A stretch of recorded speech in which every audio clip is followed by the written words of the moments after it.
Dan satunya lagi di sini perempuan. Oke.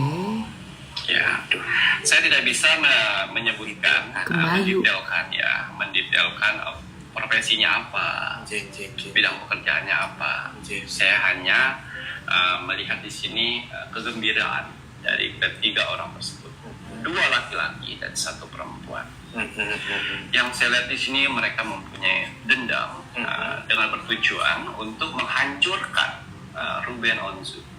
Yang pertama, serangan yang pertama dulu, tujuan mereka untuk menghancurkan bisnis, supaya bisnis hancur. Tapi gagal karena ada Bertrand menghalangkan aura negatif itu. Tapi memang Bertrand, anak itu punya penjaga. Itu aku bisa sense. Bertrand, si Onyo itu punya penjaga. Top. Gak salah pilih. Diambil adopsi. Mantap. Ini sekarang juga kocar kacirnya itu karena memang si Onyo ini secara spiritual dia cukup kuat. Dari leluhur garis bapak. Mantap ya Peto. Onyo mantap. Ya dari garis bapaknya. Kuat itu. Dari bapak. Ku bisa rasakan itu. Syukurin kau. Dan tujuan yang kedua, mereka menghancurkan lagi dengan menggunakan kesehatan. Yaitu santet. Ngapain main ya? Ketika orang itu menggunakan santet, mereka orang yang berbeda, orang yang tidak kenal satu sama lain, tapi bertujuan satu. Bertujuan satu yang mana untuk membuat sakit si Ruben. Dan akhirnya tidak bisa bekerja dan tidak bisa apa-apa. Ya. Tujuan santet kan seperti itu sampai nanti tujuannya untuk membuat miskin dan meninggal sampai akhirnya ya. Jadi santet itu sangat berbahaya sekali karena santet itu dia menggunakan penyakit yang ada di badan kita. Takut dia ya, Parno ya. Biasanya ada apa yang sedikit bibit penyakit itu yang diserangnya dan akhirnya menyebar menjadi kronis. Seperti itu ya. Dan saat ini Ruben Onsu harus mempunyai sifat positif, untuk mengalahkan sifat-sifat negatif yang ada di tubuhnya. Oke, kita lihat lagi makhluk apa yang ada di dalam Ruben Onsu. Karena Kim Macan melihat ternyata ada 3 orang gitu ya yang tujuannya sama. Ya, di sini kartu rekal saya mengatakan move. Ya, ada 2 di tubuhnya, di bagian tengkuk belakang dan di bagian kepala. Dan yang 4 makhluknya masih belum OTW. Waduh, udah dipersiapkan. Yes. 2 yang sudah, waduh. Kenapa dia selalu lelah, selalu tidak bisa berpikir seperti layaknya sebelumnya. Ya, itu tadi. Ada 2 makhluk di belakang sini yang menggelendot punggung punggung dan bagian kepala. Jadi dia suka lelah dan juga tidak bisa berpikir yang terlalu jauh dan juga suka bengong. Itulah pengaruh dari jin yang ada di tubuh dia. Waktu Mamski diundang Brownies 10 tahun yang lalu sama 10 apa 9 tahun lupa aku, sama suami aku datang ke acara Brownies. Betul banget yang dikatakan Kim Macan. Mamski melihat Ruben itu sudah nggak ada lagi auranya. Jadi matanya begini. Dia ada duduk, kan dia host kan, sama ada Igun semua, ada Ayu Ting Ting, tapi dia matanya gini.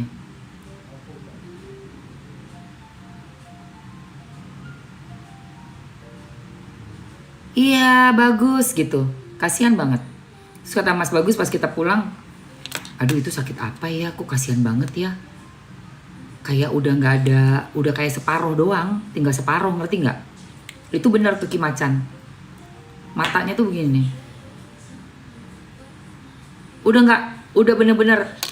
Kita waktu itu mikirnya ini kayaknya nggak bakalan sembuh deh waktu itu. Kayaknya bisa lewat nih gitu.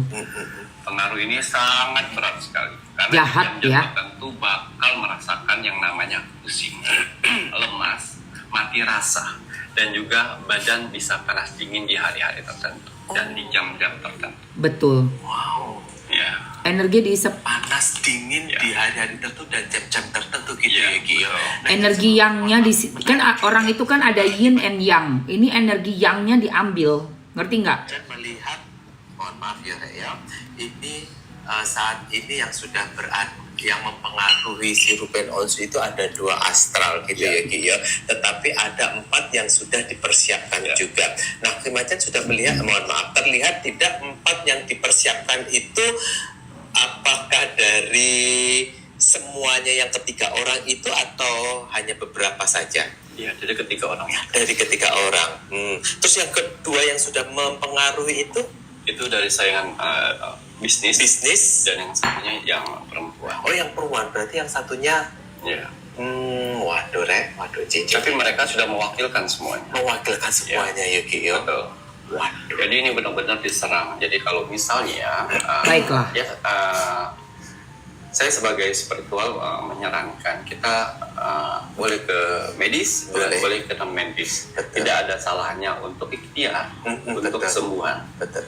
Ya, asalkan sembuh tidak jadi masalah kan seperti itu. Betul. Karena yang saya lihat dari kehidupan Ruben ini mulai menyangkut ke istri dan anaknya. Lagi. Yang saya lihat di sini pun juga aura dari rumah tersebut menjadi suram. Oh aura dari. Ya, aura rumah tersebut menjadi suram, menjadi sunyi karena kehadiran gaib yang ada di tubuh si Ruben. Oh. Ya. Jadi ada beberapa makhluk juga yang ada di rumahnya akibat aura negatif yang menyedot ke arah rumahnya semuanya. Oh, jadi ibaratnya energi negatif yang sudah dikirim yang mempengaruhi si Ruben ini mampu menarik astral-astral Betul. negatif yang lainnya untuk mendatangi. Betul, seperti mengundang. Magnet gitu Betul. Ki yo. Betul, seperti itu. Hey, makanya gua dibilang penyakit 3 huruf, penyakit nggak usah ngomong-ngomong penyakit 3 huruf. Ya, itu tadi sudah dibaca secara metafisika, ya, bahwa memang ada penyakit non medis, di mana gua percaya 1000%. 1000%. Dari penyakit non medis menjadi medis ya. 1000%, ya kan?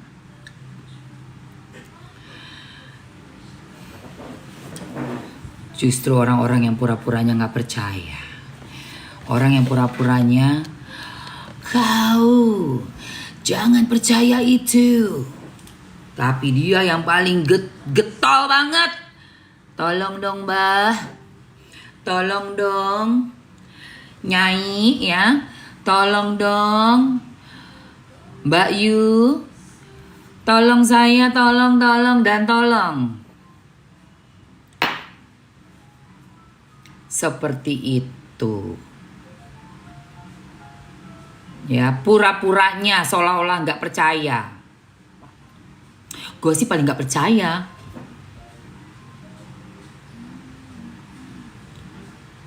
Gue sih nggak pernah tuh. Gue nggak percaya gitu-gituan, say. Tapi kalau ngeliatin keris, ngeliat batu, ngeliat apa, langsung.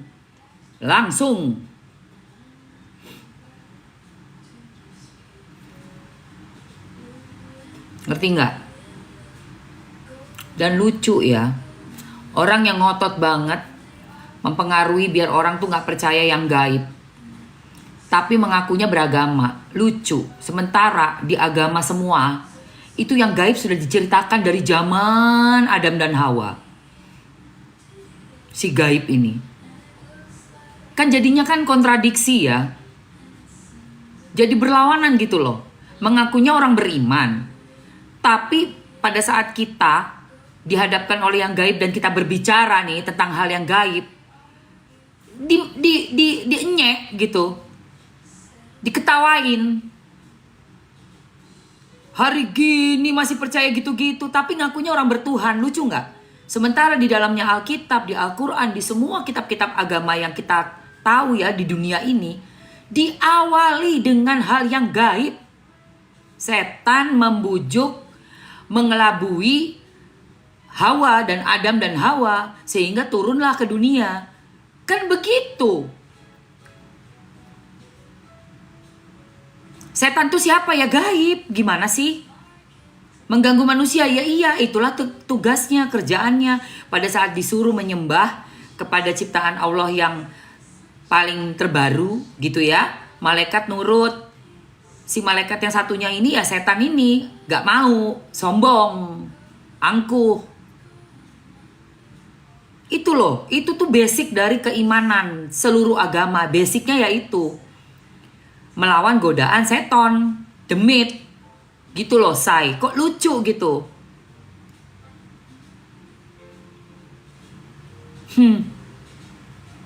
Iya kan?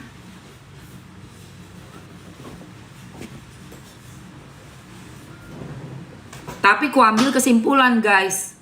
Orang yang nggak percaya, sok-sok pura-pura nggak percaya, karena dia tuh nggak mau aksinya ketahuan sama orang-orang sekitarnya. Dia pesugihan, gitu ya, orang-orang yang sok-sok bilang nggak percaya ini, guys. Padahal dia perginya rutin ke dukreknya, rutin gitu loh. Dan pura-puranya bilangnya nggak percaya, atau dia marahin temennya, orang kantornya misalnya, atau sekitar lingkungan tetangganya, kalau sampai tetangganya curiga. Ah, gua mah nggak percaya gituan lagi, padahal dia yang ngerjain. Itu sih di film tuh banyak begitu, di sinetron, di film tuh banyak yang begitu. Memang belis. Susah, say, kalau udah belis itu, say. Aduh.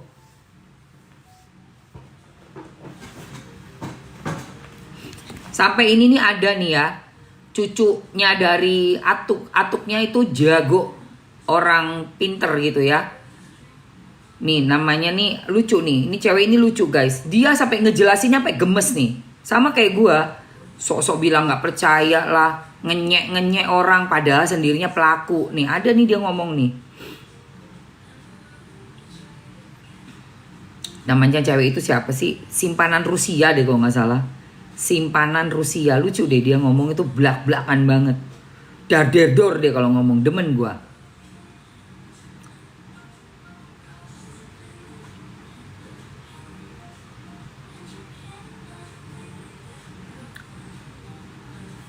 Nih, tar dulu, ada nih.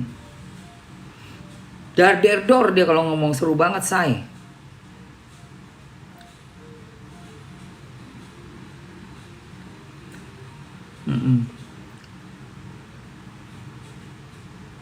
Gini loh, jangan hanya karena lu sering ketemu anjing. Lalu guys, kalau agak berisik, tetangga gue orang Turki, soalnya orang Turki tuh sebelah lagi kedatangan teman-temannya sesama Turki juga, jadi tuh berisik terus nyanyi-nyanyi entah apa, gue gak ngerti. Udah, kita back to topic. Jangan hanya karena lu sering ketemu dukun palsu terus lu berpikir bahwasanya semua orang di Wakanda ini palsu semua. Gara-gara statement satu orang yang bilang bahwasanya pesugihan itu hanya sebagai bisnis, santet itu tidak ada, pesugihan itu tidak ada. Jadi banyak netizen yang menggiring opini seolah-olah banyak semua dukun di Wakanda ini adalah palsu, semua berkedok bisnis. Guys, kalau kalian tahu, bapak gue tuh orang Dayak dan gue tuh orang Jawa, dimana gue dari kecil itu dibesarkan di lingkungan yang seperti itu, yang sangat memahami sekali tentang hal-hal yang berkaitan dengan supranatural. Jadi kalau cuma sekedar kalian ngomongin soal pesugihan, santet, pelet, gue rasa udah khatam mempelajari ini. Di keluarga kami sangat diedukasi soal hal-hal supernatural seperti ini supaya kita bisa menghindari bagaimana kalau keturunan kami terkena pelet, cara menyembuhkannya. Kalau tiba-tiba ada orang gak suka sama kami bikin santet, itu cara menyembuhkannya. Kami diajari seperti itu, anak beranak kami diajari. Kebetulan ibu gue Jawa yang kejawen, bapak gue adalah Dayak yang Dayak banget. Tapi jangan juga kalian bikin statement bahwasanya pesugihan itu tidak ada, santet itu tidak nyata, terus semua dukun di Indonesia ini tuh semua berbisnis. Tidak seperti itu. Di kampung gue, ya, di kampung gue banyak orang yang merukunkan rumah tangga yang sudah berantakan, bahkan suaminya itu tidak pulang berpuluhan tahun gara-gara tergondol oleh lonte, menyembuhkan orang yang kena santetong, berobat non medis, menyembuhkan kecelakaan tanpa memungut biaya. Itu sangat banyak sekali ya di lingkungan gue. Bahkan atau gue ketika lu miskin, lu kecelakaan, berobat di atau gue. Kalau lu gak punya duit, gak usah bayar. Kalau lu punya duit, di depan tuh ada kotak, lu masukin seikhlasnya tanpa meminta nominal 1 sen pun. Kalau lu gak punya duit, gak bayar, gak apa-apa. Dan itu banyak sekali. Dan itu bukan hanya di atau gue. Gue rasa semua lingkungan gue seperti itu. Teman-teman atau gue juga begitu. Jadi jangan hanya karena kau ketemu dukun palsu terus kau bilang semua paranormal yang ada di Wakanda ini palsu semua. Tidak begitu. Atau gue gak pernah pesan pamflet, atau gue gak punya sosial media, atau gue gak pernah nentuin kayak lo datang berobat sekian ratus ribu. Tidak pernah. Lo gak bayar diobati sama dia. Bahkan gue bikin video edukasi supranatural untuk kalian supaya kalian mengetahui tanda-tanda bagaimana kalau orang itu kena santet, bagaimana kalau istri orang itu mau ditumbalkan. Gue kasih kalian edukasi supaya kalian mengerti dan kalian mewaspadai agar kalian bisa memperketat dan memperkuat iman kalian dan agar kalian tidak mengikuti. Gue yang dibesarkan di keluarga yang sangat-sangat kejawen toto, Dayak toto. Gue menghargai akan hal itu. Bahkan atau gue pun ngomong, kau kan udah Islam, kau jangan melakukan hal-hal yang seperti ini. Bahkan kami dijabarkan kalau kau menaruh sesajen, segenggam tanah itu artinya ayah, ayam betina itu berarti ibu, anak ayam itu berarti anak kecil, ayam jantan itu berarti bapak. Itu kami diajari, diedukasi, bukan untuk mengikuti, untuk supaya kami tidak melakukan hal sesat itu. Karena hal sesat itu memang ada. Gue berani bilang, santet dan pesugihan itu ada, itu nyata. Tapi atauku bilang ke anak cucunya, tapi jangan dilakukan.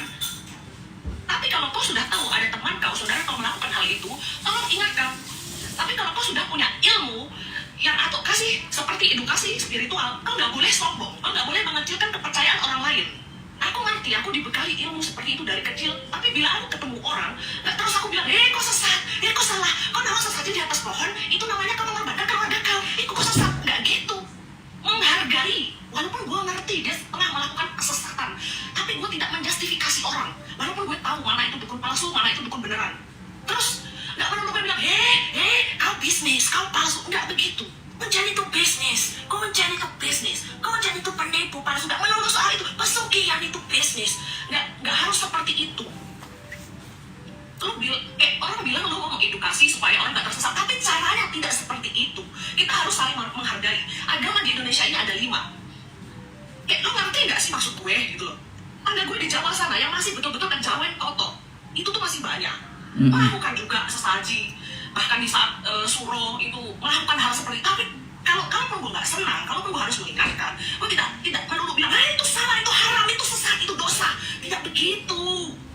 Kepercayaan orang itu murni adalah pilihan hidup masing-masing. Kalau memang mau mengingatkan, tidak begitu caranya. Gue jujur sama tersinggung. Walaupun gue bukan praktisi supranatural, kan gue dibesarkan di lingkungan seperti itu dengan atau gue yang bisa dibilang untuk bahasa kalian itu dukun, tapi dia tidak pernah mematok harga. Dan semua praktisi supranatural ini untuk berbisnis kekayaan, ya memang ada, tapi tidak semua, gitu loh. Nanti kalau praktisi yang benar bersatu, tersinggung bersatu, habis. Banyak memang mengakui dukun palsu, tapi banyak yang benar. Gitu loh, jangan hanya karena lo sering ketemu dukun palsu terus lo bilang pesugihan itu gak ada, asal dan itu gak ada. Kesannya kayak takabur tau. Iya. Nanti kalau beneran ada orang yang gak terima dan dia beneran sakti, habis. Maksud gue tuh gini, jaga omongan lo. Gak semua orang tuh berbisnis. Pesugihan itu bisnis. Asal Pelawak merah maksudnya dia nih. Maksudnya dia pelawak merah tuh. Bisnis. Dia sendiri ngonten. supernatural itu yang lo datang aja, lo diobati kok. Gak usah mikir bayaran, lo diobati. Di Kalimantan tuh banyak orang baik yang bisa ngobatin orang tanpa mematok harga 1 sen pun. Rada-rada lo memang ya. Kalau semua praktisi supranatural itu cuma memikirkan kekayaan, gua dan teman-teman atau gua, termasuk atau gua itu udah kaya raya. Betul. Atau gua ngobatin orang dari zaman 90-an anjing. Ini udah 2026. Wah. Lain kali kalau mau bikin statement apapun tuh yang sopan. Kita tuh hidup berdampingan. Kita ini makhluk sosial. Jangan gua ingatkan sama lu, jangan jumawa, dan kau juga harus Pelawak merah. Ini ada 5 agama dan beraneka ragam adat budaya dan tradisi. Bahkan even gue sudah Islam, mereka melakukan kejawen, tetap kok gue hargai gitu loh. Bukan terus lo bilang ah sesat, itu bisnis. Ya begitu nih. Jadi kalau kau datang ke satu tempat, kalau kau lihat di situ ada kuncen, ada pakai belangkon, ada pakai baju tradisional, pakai batik, ya udah kejawen, biarkan itu kejawen. Kalau kau merasa Islam dan kau merasa suci, kau nggak usah datang ke tempat itu. Pakai sosok bilang bisnis, nggak usah kepercayaan orang, nggak usah baca-baca. Si pelawak merah. Udah biar sih, kan sesat itu di agama kita, di agama Islam, di agama orang lain belum tentu. Di agama kita, di agama Islam, yang Islam nyembah patung itu tidak boleh, di agama lain kan belum tentu. Iya, betul. Gue, gitu loh. Betul. Lu mau edukasi, cukup edukasi orang-orang sekitar lu, keluarga lu, gitu loh. Ataupun kasih label. Ini khusus untuk umat Islam kayak gue, gitu loh. Jangan terus lu mau edukasi tapi lu tuh kayak lu pukul rata semua. Gak boleh gitu dong. Yes, betul. Dimakan dari Setuju. dan kejawen. Gak boleh tempat ibadahnya terus lu bilang mereka melakukan ritual seperti itu terus lu bilang bisnis. Terus lu datang ke tempat ibadah orang lain yang nonis terus lu bilang empat patung itu berhala. Gak boleh. Sekali lagi gue bilang di Wakanda ini agama ada banyak, tradisi budaya, adat, banyak sekali gitu loh. Jadi kalau memang tujuannya mau mengedukasi dan mengingatkan, gue saranin lingkungan dulu deh. Ya ini si pelawak merah saya. Pelawak merah. Yang sosokan kagak paham, kagak ngerti ya. Assalamualaikum. Iya, ini dia ya. Jadi sekarang kita lanjut ya guys. Itu tadi simpanan pejabat Rusia nama akunnya, Cucu M. Oke. Kita lanjut perkembangan berikutnya sayang dari pintu misteri. Ya kan? Memang ya guys.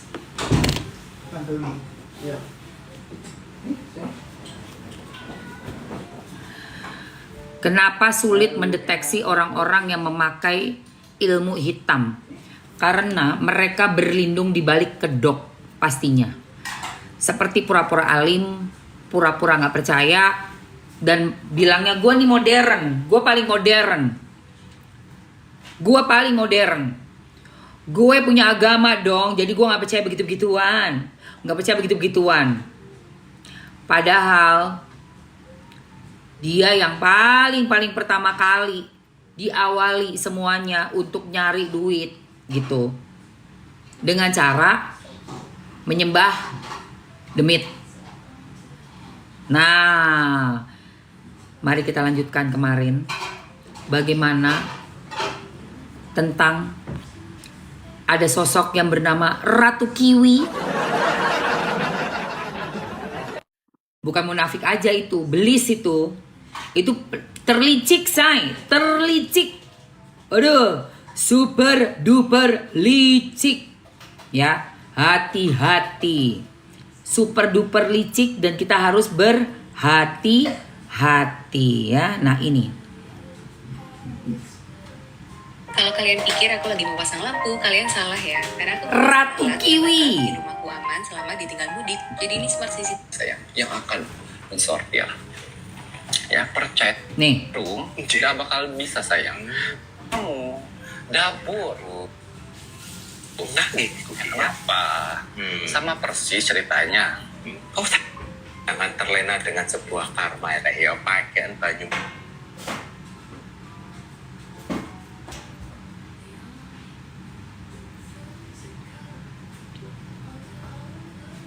Baca.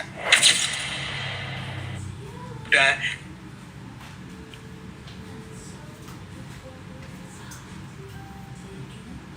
Menyuruhmu untuk kamu harus isolasi dulu. Nih, dengerin. Keluar negeri. Jadi ceritanya udah nemuin Selama kamu punya untung ditendangin dugongnya. Oh, ditenangin Ki. Tenang. Nanti didengar bahwa Ratu Kiwi Gedenya itu.